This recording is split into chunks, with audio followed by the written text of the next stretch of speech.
E enfim, hoje é sexta-feira. Hoje é dia da gente bater o nosso papo, da gente trocar nossa ideia. E sempre falando sobre o quê? Falar sempre sobre educação, falar sempre como a educação pode ser uma alavanca muito importante para qualquer sociedade. E também falar da importância de juntar ao lado racional da educação um pouquinho de arte, um pouquinho de subjetividade, um pouquinho de sonho. Essa é a minha proposta.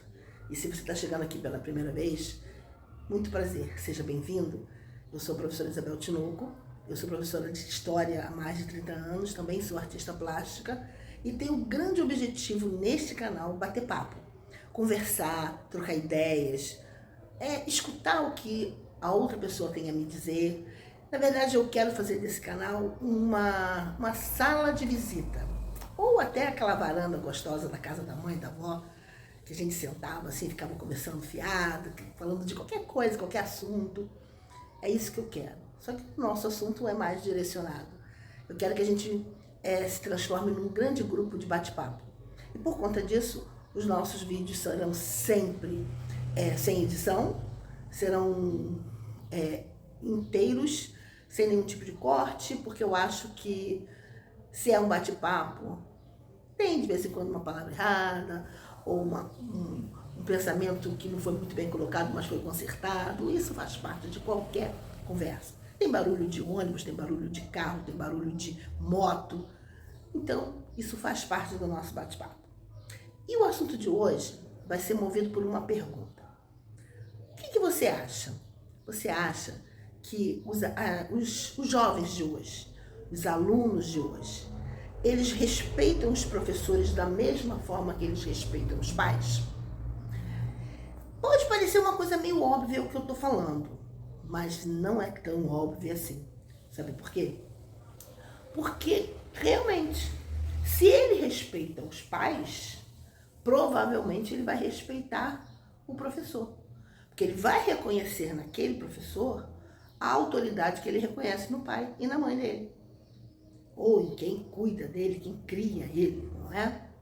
Se ele não tem isso em casa, o que é muito mais comum do que você possa imaginar, se ele não tem quem mostre a ele uma autoridade, quem dê a ele um direcionamento, um caminho correto, se não tem quem diga para ele o que é certo e o que é errado, até onde ele pode ir, provavelmente esse menino, essa menina não respeita nem seus pais, nem quem o cria, tampouco vai respeitar o seu professor.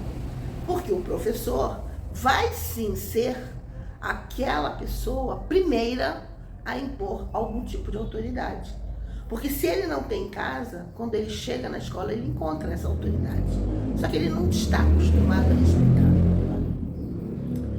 Só que ele não está acostumado a respeitar. Ele não está acostumado a aceitar que outra pessoa diga o que ele tem para fazer. Então, às vezes, ele sendo uma criança, ele se torna uma criança difícil. E aí, da onde vem o problema? Quem está certo, quem está errado? Qual a sua opinião? Você acha que uma educação austera, firme, eu não estou falando de autoritarismo, eu estou falando de autoridade, de construção de respeito, de construção de direitos e deveres, ela hoje está meio fora de moda? Será que a nossa geração não, a geração que está chegando e aqui está um pouquinho acima dela, perdeu a chance de ter alguém para direcionar eles? Não sei. Será que a gente pode generalizar? Também não sei. O que eu sei como professora, como realidade de sala de aula, é algo bastante complicado. Simplesmente porque eu já tive situações de uma mãe entrar pela minha sala dentro e dizer que eu era uma péssima professora, que eu não sabia ensinar e que ela não sabe o que eu estava fazendo ali. Porque ela era professora e ela sabia como se deveria ensinar um aluno de ensino médio.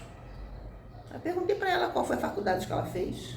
Não, eu não fiz faculdade não, eu fiz pedagógico.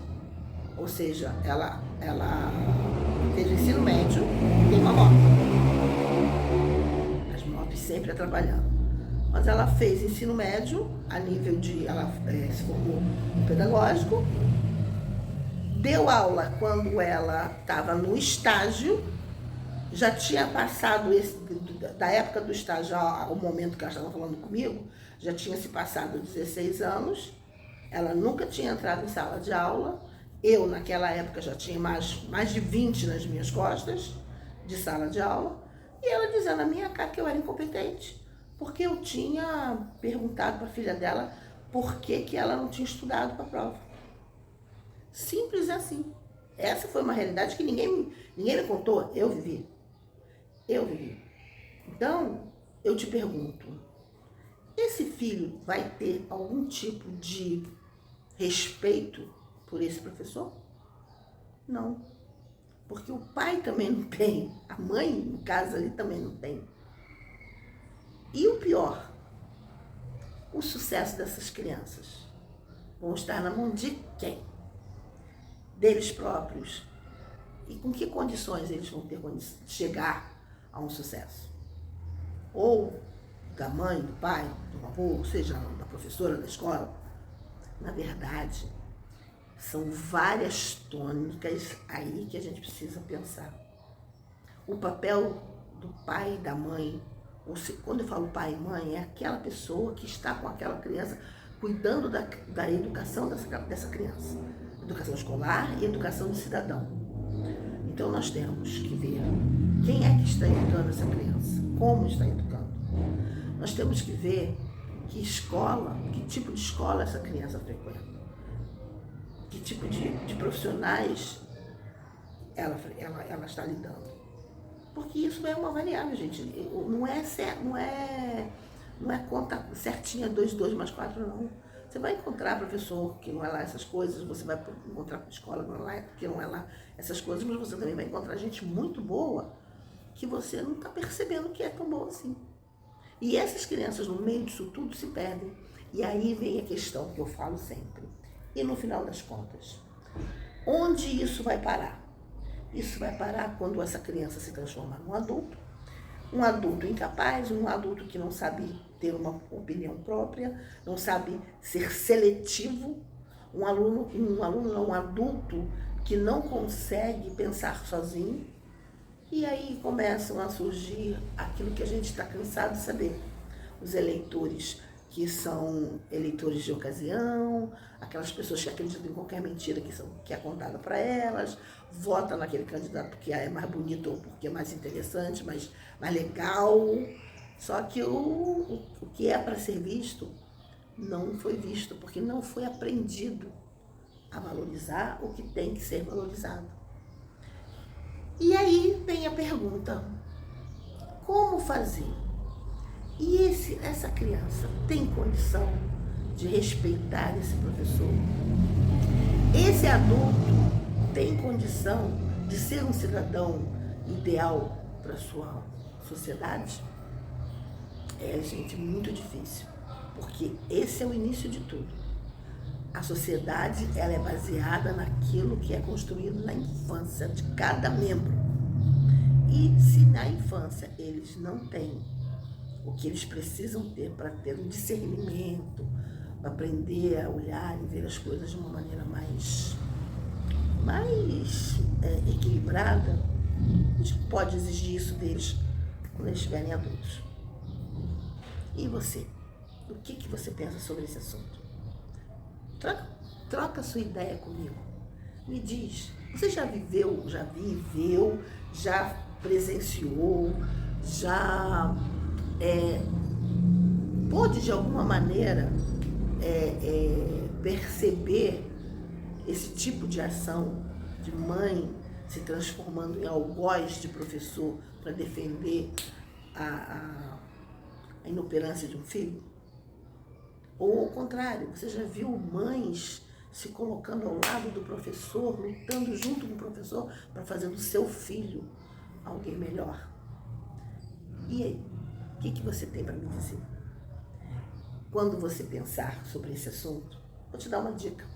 Pega uma caneta, pega um lápis, pega um papel, pega qualquer coisa que escreva e vá desenhando aleatoriamente. Esse assunto é apenas um assunto que nós estamos colocando aqui, mas isso serve para qualquer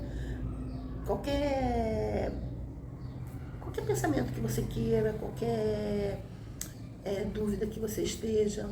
É uma dica.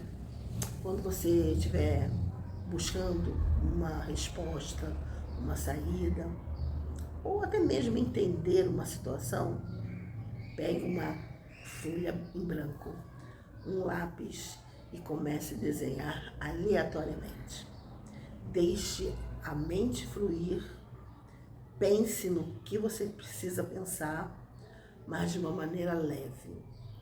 Esses movimentos que você vai fazer nessa folha, esses desenhos que você vai fazer nessa folha, podem ter formas ou pode ter formas totalmente abstratas. Podem ter formas concretas ou abstratas, mas o bom é que vai te ajudar a pensar melhor. E aí você compartilha aqui comigo. Compartilha comigo, comenta comigo, curte. Eu preciso muito que você dê essa força. Eu te agradeço por estar aqui comigo. Um grande abraço e até sexta-feira que vem, se Deus quiser.